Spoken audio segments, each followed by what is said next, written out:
Selamat sore digital marketers.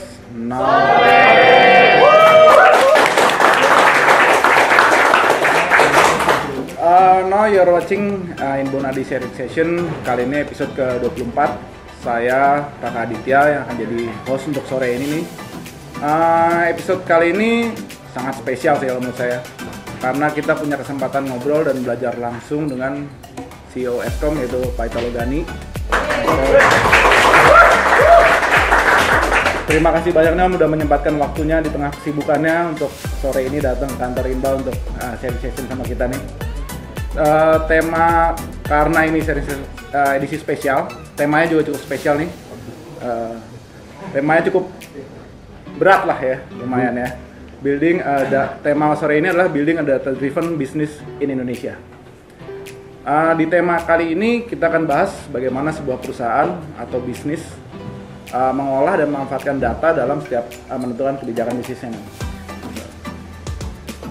Tema ini sore ini nih erat kaitannya karena Pak Italo adalah business guy yang seorang yang selalu memanfaatkan data dalam pengembangan bisnis yang dijalankan.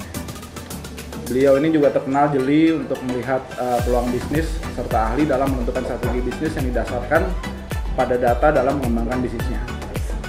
Jadi kalau mau ceritain sedikit nih, di tahun 2009 Pak Italo ini bersama CEO Inbound yaitu Pak Ridho Putradi dan CEO kita Mas Isan mengembangkan Inbound ID awalnya, dan yang saat itu merupakan inbound marketing agency pertama yang ada di Indonesia. Lalu perjalanan berikutnya di tahun 2014 Pak Italo bersama dengan rekannya Pak Tirto Aji mulai mengembangkan Eskom, yaitu perusahaan advertising teknologi berbasis programmatic advertising yang kantor pusatnya di Singapura. Eskom juga merupakan perusahaan pertama yang pembuat platform programmatic advertising yang diperuntukkan secara khususnya untuk market Asia Tenggara. Jadi buat teman-teman Inbound ID Army yang mau nanya seputar topik hari ini dan mengenai pengembangan bisnis secara general, bisa langsung siap-siap nih bikin contekan untuk pertanyaannya. Nanti bisa ditanyakan langsung pada saat sesi tanya jawab nanti. Atau juga buat Anda yang nonton di Facebook Live juga ingin mengajukan pertanyaan ke Pak Italo secara langsung, silakan isi di kolom komen di bawah ini. Sorry nih Pak, langsung ke pertanyaan aja Pak ya. Pertama mungkin saya thank you untuk Inbound ID udah ngundang saya. Ini yang ke-24 ya? Iya, episode ke-24 ya. Setiap berapa lama? Seminggu sekali. Oh, seminggu sekali, oke. So, I was amazed apa yang kalian lakukan di sini. Nggak banyak perusahaan Indonesia yang melakukan heavy sharing on the content. Congratulations. Terima kasih udah dibilang. Terima kasih juga untuk kita. Pertanyaan pertama nih Pak, mungkin dari beberapa pertanyaan lainnya ya. Menurut Bapak, bagaimana sih sekarang perkembangan atau tren bisnis yang memanfaatkan data dalam strategi bisnis sebuah perusahaan? Ya sebenarnya kalau saya lihat kan sebenarnya kalau ngomongin spesifik digital marketing, contohnya juga Inbound ID, kalian kan memposisikan sendiri sebagai performance marketing gitu kan. Performance marketing itu kan sebenarnya how to create sebuah marketing activities yang very targeted to certain goal gitu kan. Dan sebenarnya the idea of data itu adalah gimana ujung-ujung data itu kan sebenarnya targeting. Jadi selama 20 tahun saya bisnis Indonesia, salah satu kendala terbesar Indonesia adalah melakukan targeting, doing targeting di marketing gitu kan. Jadi sebenarnya basic dari data itu adalah gimana kita bisa offer better performance marketing untuk brand atau any client yang sebenarnya mau doing performance marketing. Jadi dari itu butuh data untuk melakukan marketing yang terbaik ya Pak ya. Oke. Menurut Bapak nih, strategi dalam menjalankan, kan Bapak bikin data driven business nih. Yes. Gimana tuh strategi untuk menjalankan itu Pak? Ya sebenarnya data driven Indonesia itu sangat susah ya, karena Indonesia itu secara infrastruktur memang bukan sebuah negara yang banyak datanya. Ya kalau yang paling simple aja KTP. sistem KTP Indonesia itu belum solid gitu. Karena belum solid, karena belum ada IKTP juga masih berantakan, tapi is progressing lah dengan sekarang era Jokowi. Tapi itu adalah basic kenapa untuk mendapatkan data Indonesia is very hard gitu kan. Karena ya kita lihat misalnya dari Telkom 97% mobile operator Indonesia adalah prepaid. Kenapa cuma 3%? Sedangkan di negara maju kayak Jepang atau Singapura itu kebalikan, semua pakai postpaid and sisanya pakai prepaid. Kendalanya buat telco operator adalah gimana mereka mendapatkan profil dari data ini. Karena misalnya orang punya banyak KTP, kalau misalnya tagihannya dikirim ke satu terus dia hilang, nah itu kan jadi masalah gitu. Jadi it is very hard ngomongin data di negara kayak Indonesia. Beda kalau kita launching data driven business di Singapura atau di negara maju yang dimana data itu sudah banyak available gitu. Jadi Indonesia kendalanya itu emang totally different. Pengalaman saya juga di Ascom kita launching di India. Kenapa kita launching di India? Karena Indonesia dan India itu sama. Jadi saya nggak percaya platform data yang bagus di US itu bisa work in Indonesia, atau kebalikan, platform yang work di Indonesia bisa jalan di negara maju gitu. Jadi emang strateginya biasanya kita mencari raw data, kita kerja sama ISP, kita kerja sama telco, kita kerja sama e-commerce, jadi kita ngambil raw data dan kita proses the data untuk bisa dipakai. Nah itulah salah satu kendala terbesarnya adalah kita menciptakan data dulu sebelum setelah itu data diciptakan itu setelah proses cleansing segala macam baru bisa dipakai dan dites dan diiterate. Jadi prosesnya jauh lebih susah dibanding di negara maju yang sebenarnya data company sudah ada gitu. Kalau di Indonesia seperti itu. Berarti memang PR-nya kalau di Indonesia itu masih lebih panjang untuk bisa langsung ke Oke. Kalau ini untuk pemirsa nih Pak, terutama kan banyak yang new marketers lah. Nah, apa sih metrics apa yang biasanya marketers ini perlukan untuk menjalankan data driven marketingnya, menentukan strategi marketingnya? Sebenarnya kalau ngomongin metric sama lah, semua channel sama, ada channel organic, ada channel paid, ada search, ada social, ada display, ada programmatic gitu kan. Cuman tentunya at the end metric, misalnya kita ngomongin cost per conversion gitu kan, kita nggak bisa samain cost per conversionnya search sama programmatic misalnya, karena search is a full marketing. Search itu orang sudah tahu, dia udah nge-search, jadi udah punya intention lebih sehingga dia pull something. Sedangkan di push marketing kayak programmatic itu tentunya kita harus create awareness dulu sampai dia intent to buy gitu. Dan itu adalah emang berbeda nih. Jadi saya sering sekali menemukan di mana ketemu klien atau agency, gue perlu misalnya cost per conversionnya 35.000. Nah, 35.000 datang dari mana? Oh, ini dari search. Nah, itu nggak bisa dari programmatic berharapkan dapat 35.000. Pasti berbeda gitu kan. Cuman emang fungsi search sama programmatic tentunya beda. Kalau di search itu lebih full marketing, programmatic push marketing gitu kan. Jadi tentu, dan bedanya kalau di full marketing itu ada limitnya, ada volume search yang terbatas. Dan di programmatic tidak ada gitu. Jadi kalau ngomongin scale, mungkin programmatic bisa lebih scale, tapi secara cost per conversion lebih mahal. Kalau search ada saat titiknya habis gitu sih, volume search-nya sudah kering semua gitu. Jadi ya kira-kira challenge itu. Oke. Tantangannya apa nih Pak? Mengembangkan data driven business model selain yang tadi Bapak udah sebut, dan apalagi ya ini mungkin terutama di Indonesia ataupun Asia Tenggara gitu. Ya sebenarnya tadi saya udah terangin bahwa data itu masih raw dan itu harus dites gitu kan. Banyak sekali sebenarnya kalau orang ngomong big data, wah big data gitu. Saya questioning, apa seksinya sih big data? Karena buat bisnis, kayak contohnya tadi misalnya bank mencari conversion, at the end, what is the cost per conversion? Jadi big data is something. Jadi jangan bangga dulu punya big data.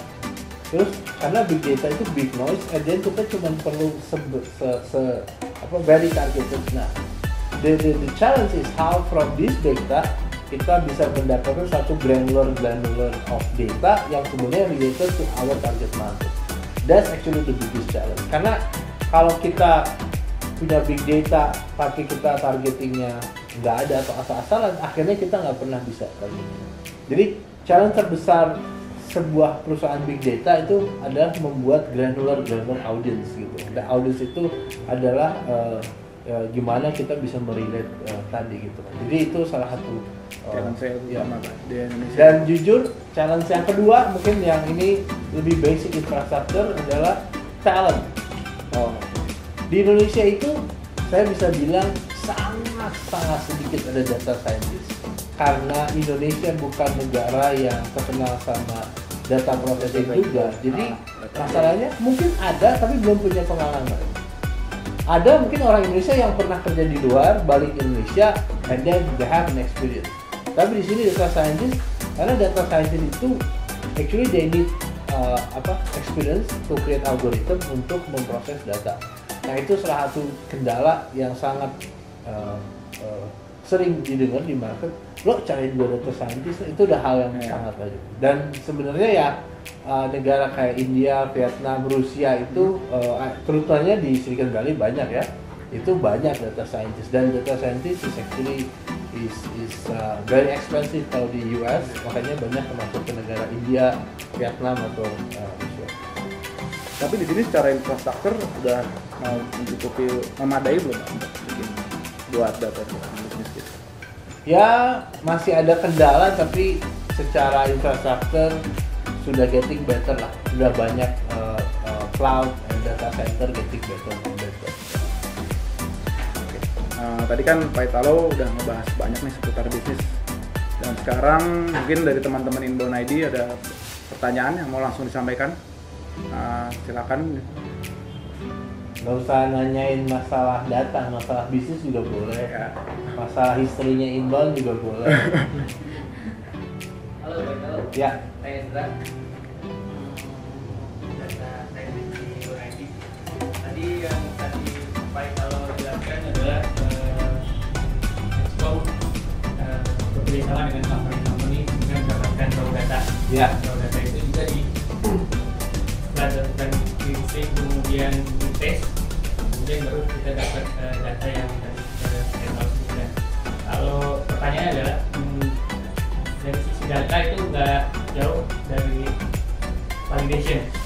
Jadi kalau misalnya dari pengalaman Pak Italo untuk bisnis yang berbagai macam di Indonesia itu dari sisi validasi data itu boleh diurutkan misalnya dari e-commerce, kemudian dari company-company yang lain, itu yang paling valid itu company atau bisnis seperti apa? Oke, kalau saya tuh mendefinisikan data itu ada dua. Satu declared data. Declared data tuh kayak bisa saya apply, masukin umur saya masuk Facebook, masukin tanggal lahir saya, masukin alamat saya, itu declared data. Gender saya itu declared. Yang kedua adalah namanya demographic behavior data, demonstrated data.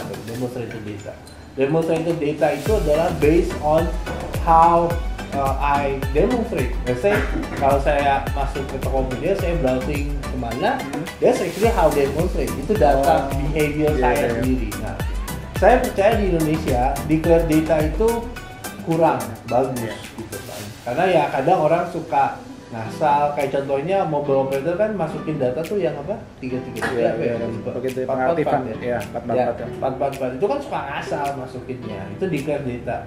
Dan sebenarnya juga secara knowledge marketing, demographic data itu sudah tidak terlalu digunakan, tapi lebih ke behavior atau intent data yang lebih. Nah, jadi sebenarnya intent data yang demonstrated data yang menarik. Nah, kalau ngomongin data lagi gitu kan, kalau kita ngomongin funnel marketing, ada orang dari blank gitu, belum tahu mau ngapain, terus dia gue punya need untuk misalnya beli sepatu gitu kan, sampai dia ke satu toko dan menentukan gue mau pakai, gue tertarik sama sepatu Nike, sampai dia sudah browsing sampai harganya berapa sehingga ready to buy. Jadi itu ada yang namanya, saya sebutnya the consumer purchase funnel gitu kan. Jadi dari dia belum punya needs-nya sampai dia gue mau beli sepatu, sampai gue mau beli sepatu Nike, sampai dia tahu gue mau beli sepatu Nike Pegasus gitu kan. Karena udah tahu tuh untuk run beneran segala macam. Nah, itu adalah the consumer data yang kita lihat. Nah, tambah dekat ke purchase itu actually tambah powerful juga Pak. Karena kalau misalnya saya tahu Nike aja, saya tahu sepatu aja. Sepatu ini sepatu apa? Sepatu lari, apakah sepatu casual? Atau sepatu Nike. Nike itu variasinya ada banyak juga, ada yang casual atau yang benar-benar runner gitu kan. Nah Pegasus sudah tahu, itu sepatu Nike Pegasus itu biasanya orang yang biasa lari kalau Pegasus. Nah salah satunya, makanya saya bilang bahwa purchase intent itu one of the most important in the purchase funnel. Karena kalau kita tahu benar exactly what actually these people want, itu actually every brand's dream gitu. Jadi saya bisa bilang adalah belinya biasanya orang itu sudah menentukan itu waktu dia ada di dalam sebuah toko. Jadi kalau kalian ke Carrefour tuh, makanya nggak aneh tuh masuk Carrefour, masuk ke aisle-nya susu bayi misalnya, terus ada satu brand yang benar-benar dia kasih gondolanya, ya, gondolanya, ada lagunya segala macam. Karena dia di situ untuk men-track si konsumer untuk switch gitu. Karena dia udah ready to buy. Nah itu adalah yang data yang paling powerful. Nah kalau di offline. Nah tapi di digital itu terjadinya di dalam e-commerce. Kalau orang udah masuk ke e-commerce, udah masuk ke Tokopedia, dan dia sudah masuk ke barang lagi browsing susu bayi, dan susu bayi itu ada banyak, ada susu bayi yang umur 3 tahun, 5 tahun gitu kan, di atas 1 tahun. Nah kita tahu sampai dia di umur berapa, dan susu bayi itu ada ini juga, ada yang low end, ada yang high end segala macam. Jadi itu kelasnya beda.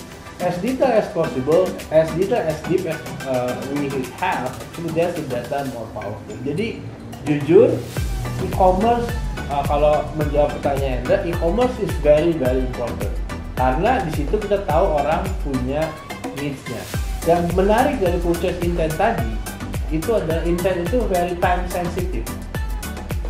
Kalau misalnya kamu reach orang ini lagi besok pagi, mungkin dia sudah hilang needs-nya untuk susu bayi. Atau ada produk, misalnya dia browsing liburan ke Bali, mungkin dia sudah hilang intent tuh, karena dia udah beli atau dia udah enggak gitu. Jadi very time sensitive, very detailed. Jadi itu satu e-commerce. Yang kedua mungkin kalau kita ngomong e-commerce, ada yang tahu adalah operator kan. Operator juga punya data yang sebenarnya menarik. Dia tahu orang browsing kemana gitu kan, dan tahu dia lokasinya di mana gitu. Sebenarnya yang paling menarik adalah bisa mengkomunikasikan data-data itu dari multiple parties. Jadi dari e-commerce, dari ISP, dari dari mobile operator gitu. Kalau kita bisa gabungin data itu hal yang menarik. Apalagi kalau kita bisa menggabungkan juga offline aktivitasnya dia. Jadi kita mapping dia geolocation itu like the ideal gitu ya. Which is ya kita lagi melakukan di area situ, karena at the end data is actually going to be very powerful to do targeting. Extensionnya malahan kita berpikir kalau kita ngomongin targeting gitu kan, tapi kita juga bisa men-scoring orang ini. Jadi kalau kita bisa tahu orang ini selalu belanja dengan belanja barang dengan harga segini, dan dia selalu paymentnya via misalnya kredit card atau paymentnya transfer atau apa. Salah satu sebenarnya itu udah masuk ranahnya payment, pembelian. Salah satu kendala di Indonesia terutama online kan pembelian itu drop 50% di e-commerce. Nah, di mana kita kalau tahu orang ini punya behavior payment seperti apa, dan Indonesia itu is very big business for credit business, karena dia mau beli iPhone dicicil. Tapi pertanyaannya, apakah orang ini eligible untuk mendapatkan kredit ini? Dan orang ini misalnya dia nggak punya kredit card, dia punya cuma bank aja. Kenapa dia nggak punya kredit card? Karena bank itu punya proses verifikasi yang sangat kaku untuk mendapatkan kredit. Nah, itu adalah ada another business opportunity adalah yaitu gimana scoring orang ini, tidak hanya mentargeting, next stepnya scoring. Kalau sekarang kita tahu orang ini punya niche ini, yang kedua adalah orang ini punya niche ini dan dia sebenarnya mampu untuk menyicil dengan that's actually another big business di data yang sebenarnya itu akan merubah cara fintech juga. Targeting Pak ya. Ada pertanyaan nih Pak dari viewer di Facebook Live dari Grace Amelia. Pertanyaannya, which one do you recommend? Set up the targeting based on the target audience at first to run the programmatic campaign, or running the programmatic campaign with open targeting then you will know the right audience. Mana yang lebih dulu nih Pak? Sebenarnya gini, masalah balik lagi ke Indonesia itu kondisi tidak ideal. Jadi kadang mencari right audience nggak ada gitu. Jadi saya percaya ada namanya iterate proses atau trial and error atau iterate gitu kan. Jadi kalau tergantung, kalau datanya ada, ya udah kita bisa pakai data yang udah ada. Tapi kalau datanya nggak ada, ya kita harus melakukan iterate. Nah, yang paling penting adalah men-tracking dan mengambil data itu sehingga semua hasil dari iterate proses itu apa sih misalnya ada satu behavior tertentu, misalnya oke, kita coba targeting orang yang di weekend sama weekdays gitu kan, terus mungkin di jam-jam tertentu gitu kan. Nah terus kelihatan mana conversion yang lebih baik, yang weekend atau yang weekdays gitu kan. Jadi kita bisa berasumsi misalnya, oh ternyata orang ini tuh kalau belanja obat gitu, itu ternyata malam setelah pulang dari kantor, atau dia ternyata lebih belanjanya di weekend atau weekdays. Jadi emang trader atau marketer Indonesia itu emang harus pinter sih kemarin ini, karena sometimes you don't have a data at all, but you dan sekarang yang sangat jadi data itu bisa kita data campaign itu bisa kita keep untuk jadi istilahnya first party data untuk jadi learnings kita. Jadi kita keep, kalau kita learning terus ya dengan teknologi data processing atau machine learning, kita juga bisa membuat prediction analysis atau look like modeling gitu kan. Jadi di data sendiri banyak sekali menggunakan ilmu-ilmu statistik gitu kan. Dimana membuat prediction yang dulu gua kuliah gua benci banget, tapi ternyata kepake di sini. Nah, jadi kalau yang kalian yang lulusan statistik, nah ini nih, this is the time for you to really, karena ternyata itu ya ujungnya kan statistik is prediction ya, prediction model gitu kan. Dan itu tuh kepake banget di era data, karena dari data ada yang namanya data asid, atau ini ada satu data yang bagus, terus kita ngeliat tapi orang ini behaviornya ngapain gitu. Nah kita bisa namanya membuat look like model. Jadi kalau misalnya ada data 5 gitu, ini ada 100 audiens, ada 5 audiens. Kalau kita bisa menemukan di dalam 100 audiens ini punya pattern, si 5 ini punya pattern high, so most likely dia adalah audiens yang punya niche yang sama gitu. Jadi ada beberapa konsep statistik, ada contohnya homofilia, di mana orang yang misalnya punya behavior yang sama, biasanya dia mainnya bareng-bareng gitu kan, atau bird of a feather flock together gitu kan. Itu banyak dipakai di waktu saya ingat dulu 2009 pernah kerja sama Telkomsel, ada satu perusahaan Finlandia punya prediction analysis. Dia bilang, jadi dia dari nomor HP saya, dia ngeliat orang yang telepon saya itu siapa aja. Nah itu behavior itu biasanya orang-orang yang mirip dan juga prediction.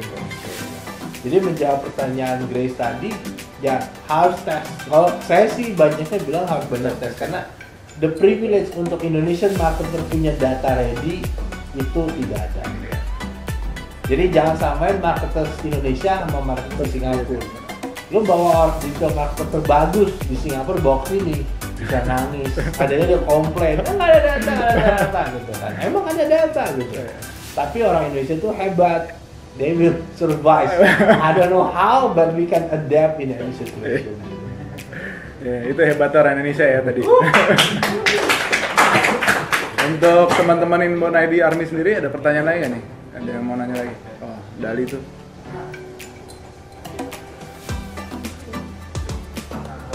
Saya tadi saya data scientist gitu. Tadi kan karena saya data scientist itu nggak terlalu banyak sih belajar. Nah, saya pengen tahu sih bahasa apa sih yang harus data scientist itu kuasai, terus kemampuan apa juga gitu kan. Data scientist bisa bersaing sama data scientist di negara maju. Kalau ditanya secara hard skill gitu, bahasa apa saya nggak tahu sih. Saya juga nggak bisa komen gitu ya. Karena ilmunya berubah terus gitu. Ada yang ngomong R, ada yang ngomong banyak hal gitu kan. Kan ada beberapa course juga kan, kayak Coursera juga bisa sebagai basic udah untuk mulai gitu kan. Nah kalau ngomongin gimana, ya lu harus bisa tes melakukan processing, pengalaman untuk managing big data gitu kan, collect data, ngebuat behavior terhadap membuat prediksi dengan beberapa model statistik itu udah pengalaman yang harus dilakukan. Jadi emang di internet itu semua baru kok gitu. Nobody actually mimpi 5 tahun lalu atau beberapa tahun lalu ada company namanya Uber gitu kan. Tapi sekarang Uber is so ini gitu kan. Walaupun today the CEO is resign, but ini new business model namanya internet gitu kan. Cuman yang penting di data processing itu ada tiga stakeholder saya bilang. Satu adalah data engineer. Data engineer itu lebih tim technical yang actually collect and process the data, yang menyiapkan data untuk diproses. Yang di tengah ada data scientist. Data scientist itu biasanya emang orangnya harus bisa technical dan bisa statistik. Kita punya data scientist di Ascom itu orang Rusia. Itu si Sergey. Dia itu emang is a coder, mathematician dan statistik. Dan dia di Rusia emang udah kerjaannya seperti itu. Kayak Winnie di Ascom ada satu data scientist, Winnie itu di San Francisco, dia MIT PhD. Gue kalau ngobrol sama dia, gue nggak ngerti apa. Tapi dia, jadi itu data scientist itu adalah mengolah dari data. Yang paling kanan ada namanya business team, ya namanya lebih ke orang bisnisnya. Jadi yang akan nanya ke data scientist, gue perlu ini, data scientist akan ngomong ke data processing, data engineer. Jadi tiga-tiganya penting. Nggak ada tiga-tiganya nggak jalan. Dan orang yang paling kanan itu ya orang yang sangat sensitif, orang yang punya bisnis yang sangat kuat terhadap data, dan dia akan minta something kepada data scientist. Nah, data scientist actually di tengah ini orang yang sebenarnya create the algorithm. Apa itu algorithm? Algorithm kan sebenarnya sebuah coding atau programming yang melakukan statistik modeling gitu kan. Jadi dia yang membuat prediksi. Oke, ini adalah sekumpulan orang yang lu minta. Hasilnya algoritma kayak gitu. Dan kalau itu dites, dibuat lagi algoritma. Jadi itu sekarang data scientist emang lagi berkembang banget gitu kan. Ada satu event di one of the biggest penting lah event data scientist itu di Singapura, namanya Strada. Kalau nggak salah Strada. Itu semua data scientist mimpi jadi speaker di acara itu. Dan itu one of the event on data scientist. Tapi tiga-tiganya penting. Yang penting paling kanan, karena yang kanan itu yang tahu bisnis kan. Kalau dia mentranslate-nya salah, dia ngasih kerjaan salah ke data scientist, ya udah nggak jadi juga. Karena kalian harus benar-benar sensitif ya.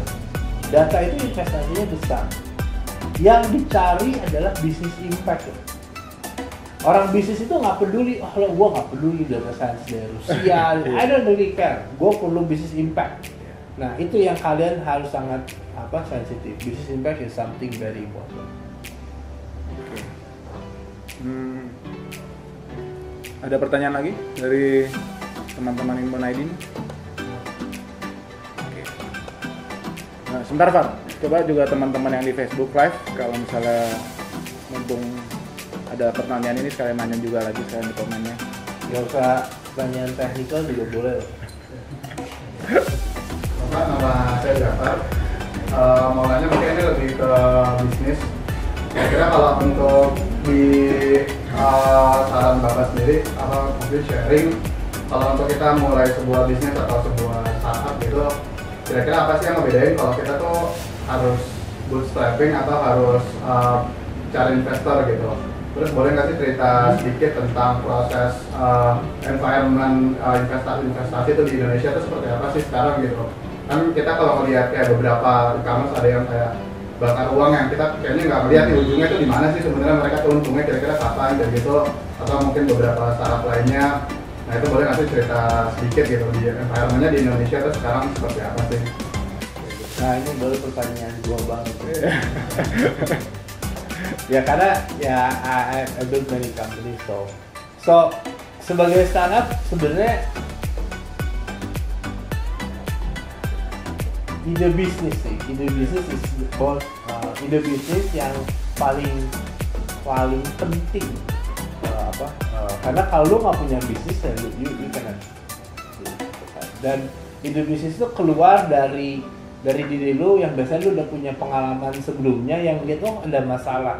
Ide bisnis itu selalu datangnya dari masalah gitu. Jadi negara Indonesia itu negara yang masalahnya banyak banget. Artinya banyak banget ide bisnis yang bisa dikeluarin gitu kan. Kalau misalnya nggak ada masalah, nggak ada bisa keluar tuh ide bisnis. Nah, biasanya emang bootstrapping lah. Dulu gua sama Rido sama Eka itu bertiga itu ngantornya di rumah. Kita meetingnya di meja makan di rumah saya. Kita punya flip chart, kita meeting di situ.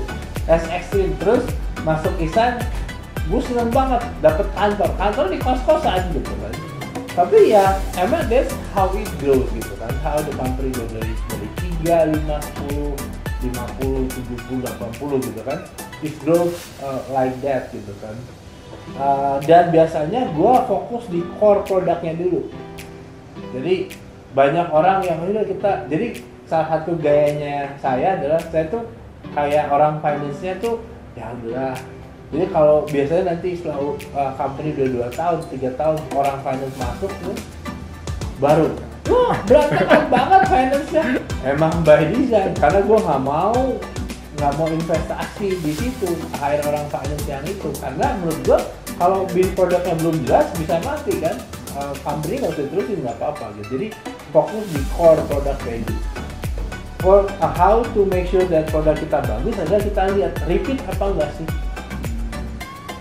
Kalau misalnya nggak repeat, something wrong with the product. Dan entrepreneur itu sangat tidak boleh denial. Jadi enggak kok produk gua bagus. Nah orang punya egonya gede itu susah tuh entrepreneur. Karena kita nggak boleh denial kalau bisa produk kita aja harus kita perbaiki. Jadi nggak boleh susahnya gini. Entrepreneur itu harus passionate, tapi you don't get too emotional with your product. Jadi passionate kan you put everything, you put blood and tears to build the product or a company, tapi you cannot be emotional with the product. Kalau ada orang yang kasarnya, misalnya kita udah 7 hari gitu nggak tidur, begitu ada orang ngebantai kita, ya udah kita harus baca aja, nggak boleh tuh sampai emosional. Lu nggak tahu ya, nggak bisa kayak gitu. Jadi emang balik lagi ke produk dan repeat. Kalau begitu repeat, ya udah is perfect, ya udah begitu sudah repeat, lu ngomong skill gimana. Nah itu challenge kedua tuh, karena gini, lu bisa nih jualan ke 3 klien, tapi untuk lu jadi bisnis itu harus gini loh, nggak ada bisnis gini. Bisnis harus selalu grow. Achievement tahun ini, tahun depan harus naik lagi, tahun depan harus naik terus gitu. Nah, itu ada namanya scalability. Begitu handle 3 klien happy, wah the best dan terus. Begitu 30 klien, gimana tuh? How you build happiness to 30 clients? How you build the process? How you build the team? That's the investment. Nah disitulah lu perlu mulai investasi good financial system, human resource, segala macam. Sampai gimana build sampai 300? That's not it. Nah kalau masalah investment gampang. Kalau produk lu bagus pasti ada yang mau invest. Balik lagi, produk lu bagus apa enggak? Bagus itu adalah emang make happiness dan marketnya ada. Jangan sampai misalnya apa ya, lu mau buat pet shop, apa jualannya kodok misalnya, ada nggak sih demand orang punya pet kodok? Ada loh, orang punya, ada nggak demandnya? Demandnya kecil banget, jadi nggak akan jadi mudah. Jadi saya suka menemukan banyak teman-teman entrepreneur saya yang kok bisnis gua bagus gini-gini, tapi dalam hati gua keren sih, tapi ini scale-nya akan gede.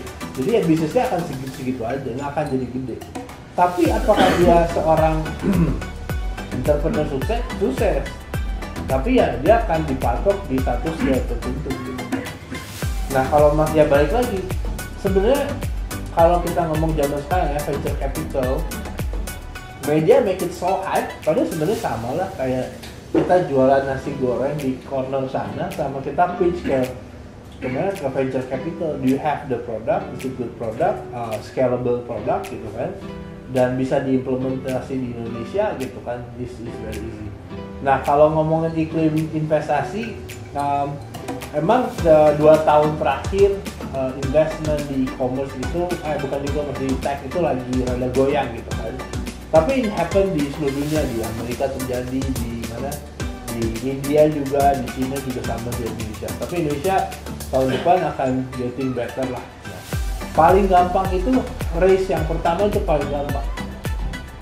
Jadi kalau udah punya ide gitu kan, kadang lu udah punya produknya atau masih ide aja juga bisa, atau lu udah punya produknya, lu raise misalnya $500,000, itu paling gampang. Biasanya itu step disebut seed funding. Seed funding itu adalah ngebuat produk.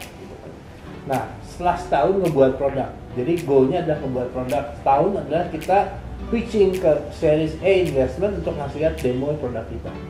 Udah ada revenue kecil. Nah, itu di Series A itu biasanya itu kita nyari revenue dari 3 ke 30 klien. Nah, Series A mulai lebih berat. Di Indonesia itu paling susah itu raise-nya di Series B. Jadi setelah A, B itu udah paling susah. Jadi yang raise-nya itu sekitar 5 juta sampai 10 juta dolar. Itu susah banget. Nggak hanya Indonesia, di seluruh Asia. Karena apa? Karena mau nggak mau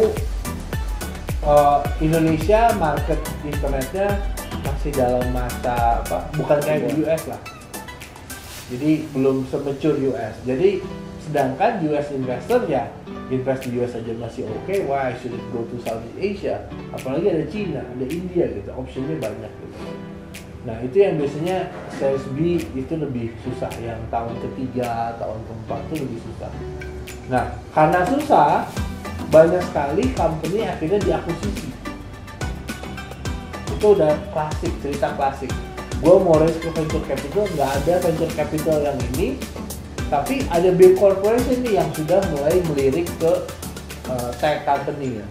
Misalnya bank, contohnya ya, contoh bank lihat ada fintech, dia coba raise produknya bagus, wah ini kayaknya untuk jadi produk gua di bank bagus nih, dia posisi. Itu typical exit di Southeast Asia, which is ya bagus juga sih. Tapi kalau lu mau jadi Steve Jobs atau Jeff Bezos, you have to raise all the way. Nah, kalau lu bisa nembus kayak sekarang kan mungkin kayak Tokopedia, dia lumayan stabil kan, naikin. Nah itu oke itu, karena visi jangka panjang. Nah kalau masalah bakar duit, sebenarnya lebih strategik dari bakar duit. Some people bakar duit, dan some are really very strategic. Saya lihat beberapa startup yang benar-benar punya visi yang jangka panjang. Karena Indonesia itu negara yang sangat potensial. Kalau kalian bisa research di internet, researchnya dari McKinsey atau Boston Consulting, semua bilang bahwa Indonesia tahun 2030 kita akan jadi top 10, malahan top 5, the most advanced economic countries. Lu bayangin, Indonesia top 5. Dari US, China, itu top 5. Kebayang negara ekonomi nomor 5 terbesar di Indonesia adalah Indonesia. Dan itu adalah semua memprediksi itu. Dulu ada istilahnya BRIC, Brazil, Rusia, India, sama China gitu. Nah Indonesia mulai masuk nih gitu. Karena ya Indonesia is actually very potential. Jadi anybody who actually invest now in the next 10 or 20 years actually going to be very successful. Selama ya tetap lo harus lihat KPI achievement shorten itu seperti apa gitu. Ya kita lihat aja 10 tahun lagi inbound, kalau kita dengan speed, dengan konsistensi, dengan disiplin, we are going to be the number one di sini. Jadi lu harus lihat masa depan Indonesia itu gila gitu kan. Semua orang talking about Indonesia now. It's all Indonesia. Makanya Jokowi so confidence karena yes. Yang paling penting siapapun presidennya Indonesia itu akan grow. Kira-kira begitu. Oke, mungkin kita sudah ini sesi tanya jawab. Ini pertanyaan terakhir Pak dari saya. Kan tadi Bapak nerangin gimana sih data dimanfaatkan untuk bisnis, untuk dari data yang udah di trial, sudah di cleansing tadi. Kalau kita sudah bikin strategi, terus kita jalanin nih Pak, terus masih gagal juga, apa tuh Pak yang mesti dilakukan sama bisnis owner? Terus sampai jadi nih, gua percaya setiap orang itu punya namanya jatah gagal. Untuk semua jatah gagal. Jatah gagal itu kayak saldo lu di HP, pulsa HP. Kalau lu nggak habisin jatah gagal itu, lu nggak akan jadi orang sukses.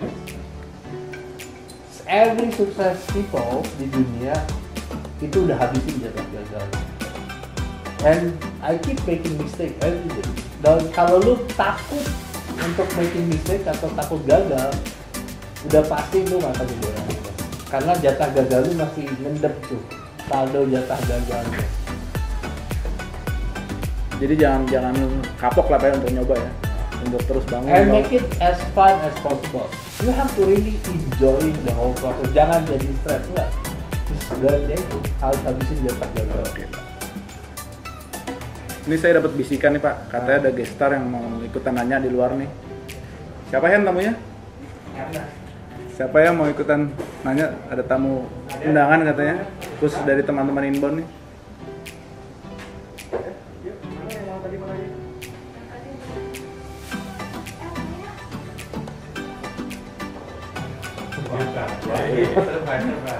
Bisikan aja gaib nih.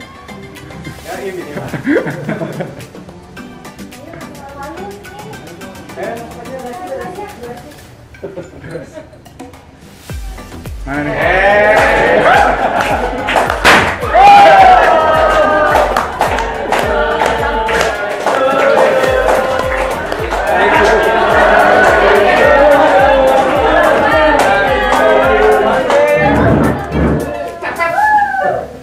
Wow, this is like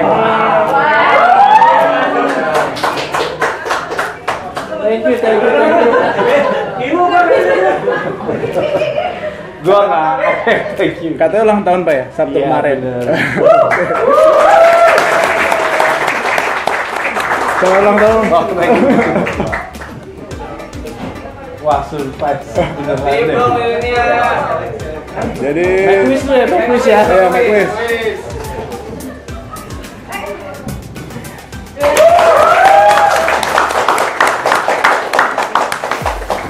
Jadi kebetulan Pak Italo hari Sabtu kemarin ya ulang tahun Pak ya.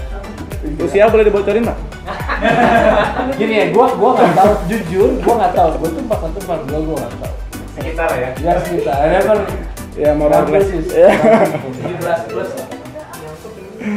Oke, kalau gitu teman-teman Inbound ID dan juga teman-teman di Facebook, terima kasih untuk sharing sessionnya. Terima kasih juga Pak Italo yang udah nyempetin di waktu sibuknya nih untuk datang ke sini. Thank you for the surprise, like this is like unique surprise. Untuk teman-teman yang nggak sempat ikutan nonton live sharing sessionnya, nanti silakan ditunggu aja di channel kita di Inbound ID, di YouTube juga ada. Kalian subscribe, di situ turn notification-nya, jadi kalau ada video-video baru yang diupload, jadi langsung bisa nonton lagi. Untuk tahu update juga sekalian untuk tahu update tema sharing session minggu depan. Dan juga kalau pengen tahu tips banyak seputar inbound marketing, bisa follow juga dari di sosial media kita di Facebook, Twitter, LinkedIn, dan Instagram dengan cara search Inbound ID. So, Digital Marketers, sampai jumpa di sharing session berikutnya, live setiap Rabu jam 4 sore di Facebook fanpage Inbound ID. Thank you.